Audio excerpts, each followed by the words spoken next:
This is a story about power, the destructive power of Hurricane Florence.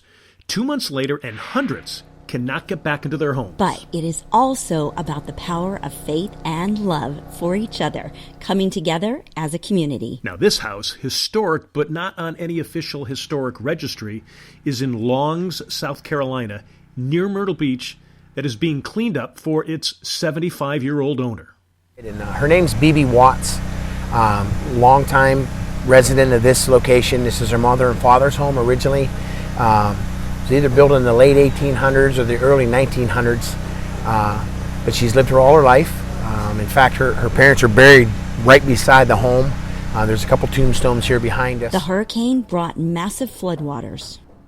And this home here was just about 3 foot inside the house. It looks like about 5 feet, to be honest with you. In the house, it's waist high. Now, standing out here, it would almost be over our head, the water. Yeah. The question is, can BB ever get back to living here? Because it was so bad, the foundation shifted just a titch. There's a little bit of foundation problems that can be repaired, but we're just in a place now where we're cutting everything out of the house, and we're going to let it dry. There's a drying process that has to occur, and then once that occurs, and then it goes through the process of the rebuild. So this house is savable? Well, we're not sure. It's not for our church because we're not contractors. We're a church, but there's a lot of contracting knowledge within our church. So we see something like this, and this process as volunteers we can do.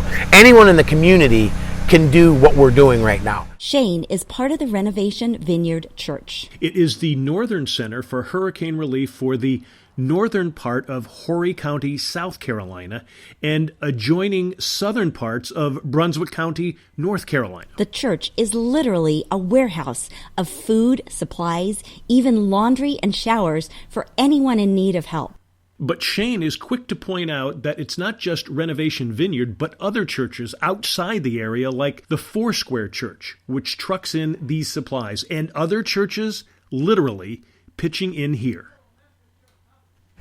As we speak in this house, there's a church, Harvest Community Church from Concord, North Carolina, drove down yesterday morning at 3 in the morning and got here at 9, and they're here, and they stayed over a night at our church, and they're doing the grunt work. They're cutting it out, and they got respirators on, and they're in here doing the work. But anybody can do this part in the community. This is part of it that we can all do as volunteers.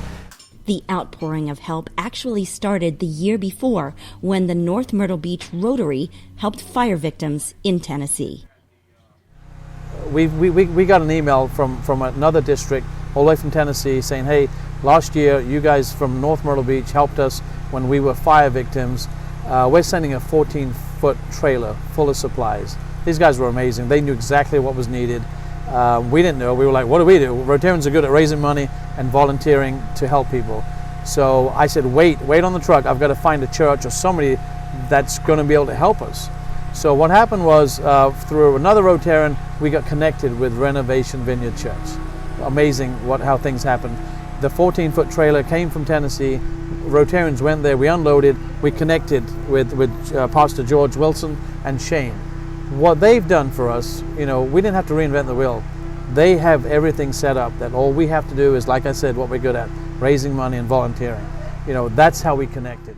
There is so much more to this story. We will let you know if BB gets back into her family house. We'll also show you how this community effort will keep folks prepared for the next disaster.